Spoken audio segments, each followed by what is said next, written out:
ఎప్పుడు ఒంటరిగా ఉండుట మంచిది కాదు, అతనికి సాటి అయిన సహాయము చేయనున్నాడు. సో ఈ వివాహము దేవుని యొక్క మనసులో నుండి మానవుడు దేవుని యొక్క సంకల్పంలో కొనసాగించినట్టు దేవుడు ఏర్పాటు చేసినటువంటి ఒక కుటుంబ వ్యవస్థ. ఆ వ్యవస్థను దేవుడు దీవించినట్టు నరుని చేసిన తర్వాత అతనికి వెంటనే స్త్రీని చేయలేదు. అతన్ని కొద్దిగా ఆలోచింపజేశారు. అక్కడ ఉన్నటువంటి పశువులన్నింటినీ కూడా, జంతువులన్నింటినీ కూడా పేర్లు పెట్టమన్నాడు. పేర్లు పెట్టినప్పుడు చూస్తే అవి జతలుగా ఉన్నాయి. ఆడ మగ ఈ విధంగా జతలుగా ఉన్నవి. ఆదాము వాటన్నిటి కూడా పేర్లు పెట్టాడు. ఒక ఆలోచన ఆయన కూడా కలిగి ఉండొచ్చు. వీళ్ళు ఈ జంతువులన్నీ కూడా జతలుగా ఉన్నాయి, పక్షులన్నీ కూడా జతలుగా ఉన్నాయి. నేను ఒక్కడే ఉండాలి ఏం తప్ప అని ఆలోచన చేసి ఉండొచ్చు అని అనుకుంటున్నాను. దేవుడు అతనికి ఆ మనసును పుట్టించాడు. ఎందుకనగా ఈ వివాహం అనేది నిరంతరమైనటువంటి నిబంధనలోనికి వచ్చేది. ఈ ఎల్లకాలం ఉండేది కనుక ఆలోచన సహితంగా దీనిలో పాలు పొందవలసినటువంటి అవసరం ఉంది. ఆలోచన లేకుండా చేశారనుకోండి, అది దేవుడి సంకల్పంలో నెరవేర్చదు. కనుక మొదటిగా ఆదామును దేవుడు చేసినప్పుడు అతనికి ఆలోచన కలుగజేశాడు. నాకు కూడా ఇంకొక సహకారి ఉంటే మంచిది, నేను కూడా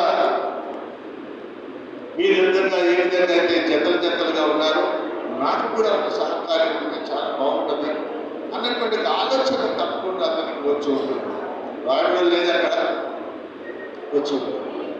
అందుకని దేవుడు ఏం చేశాడంటే అతని గాఢ నిద్ర కలగజేసి అతని యొక్క ఎముకల నుంచి ఒక ఎముకను తీసి ఒక స్త్రీని చేసి ఆమె నాసికారంలో జీవాత్మను ఓది నారిగా చేసిన తర్వాత ఆమెను తీసుకొని వచ్చాడు ఆదాము దగ్గర.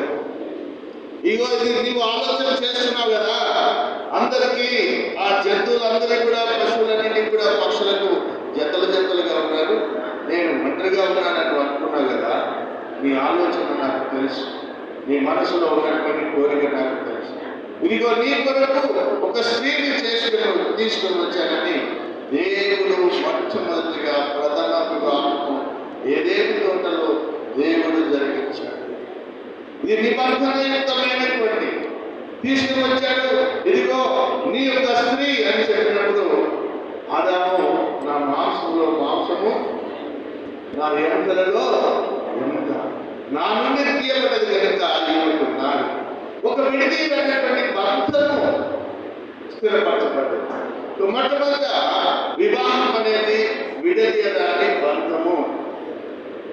యశ్వతి యొక్క ఎముక ఎక్కడ ఉంది అని పాస్టర్ ఎప్పుడో చెప్పాడు, ప్రార్థన చేశారు. మేము చాలా కాలం నుంచి నాకు కూడా చెప్పారు, ప్రార్థన చేశాము, చూసాము, ప్రార్థన చేస్తూనే ఉన్నాము.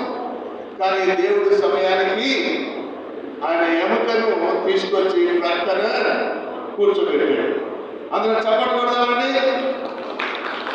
చక్కటి ఒక కుమార్తెను, చక్కటి ఒక బిడ్డను యశ్వంతుకు భార్యగా దేవుడు తీసుకొచ్చాడు. కనుక దేవుడు ఈ నిబంధన వివాహం ఇది నిరంతరం నుంచి శరీరంలో మాంసము ఎముకలో ఏక శరీరం.